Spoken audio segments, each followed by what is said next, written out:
dương một đăng vì trong này đăng mùi tiết vì mình men gì phải chơi cái tê thế tại vì chi trong này đăng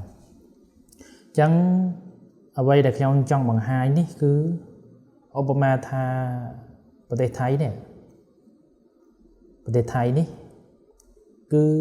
ជាប្រទេសមួយដែលនៅក្នុងโซน48ផងโซน47ផងឡាវហ្នឹង47ផង48ផងដូចគ្នាវៀតណាមហ្នឹងអាចចូលដល់49ទៀតក៏ថាបានអញ្ចឹងយើងចង់ដឹងថាតើឧបមាថានេះប្រទេសឡាវនេះវានៅ48 47ឥឡូវយើងនិយាយថៃចុះនៅចិត្តយើងឧបមាថានេះ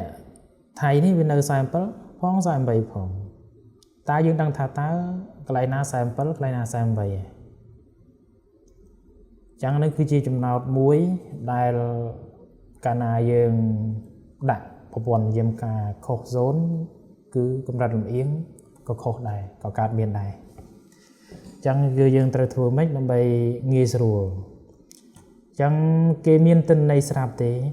គឺជា save file ដែលបែងចែកតាមโซนស្រាប់ចឹងយើងចូលមក map តែ add ទិន្នន័យដែលមានស្រាប់ហ្នឹងខ្ញុំបញ្ជាក់ឲ្យបញ្ជាក់ទៀតគឺទិន្នន័យ default ដែលខាងក្រុមហ៊ុន Esri ហ្នឹងគេដាក់ឲ្យយើងប្រើ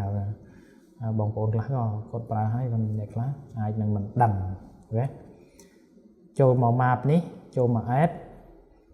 ចឹងទិន្នន័យហ្នឹងនៅណាគឺនៅ try C ចុច this PC ចូលមក try C មកវានៅក្នុង program file x86 ក្នុង GIS ក្នុង desktop 10.8 យើងស្វែងរកពាក្យថា reference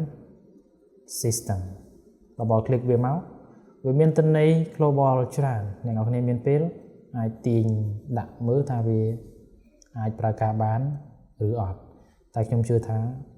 អាចជា reference អ្នកនរគ្នារៀនសូត្រអីដែលខ្ញុំចង់បង្ហាញគឺមួយនេះ UTM select លើវាមកចុច OK វានឹងសូzone ទាំងអស់មួយពិភពលោករបស់យើងនឹងដោះ fill color ចេញហើយយើងដាក់តែ outline ទៅបានហើយដើម្បីមើលឃើញ background ខាងក្រោយហើយដាក់ label បង្ហាញឈ្មោះ zone នេះ zone នេះ thích វាមករបស់យើង zone 48ប្រទេសយើង zone 48ចំតែម្ដងអញ្ចឹងបកមកសំណួរដែលខ្ញុំបានចោទសួរមិញនេះកាលណាយើងចង់ដឹងថាតើតំបន់នេះ zone 48ឬ7គឺយើងមើលទៅតាមខ្សែបន្ទាត់ហ្នឹងឯងនេះគឺជាការខណ្ឌ zone អញ្ចឹងឧបមាថាអ្នកនរគ្នាធ្វើការលើទិន្នន័យមួយដែលនៅក្បែរនេះ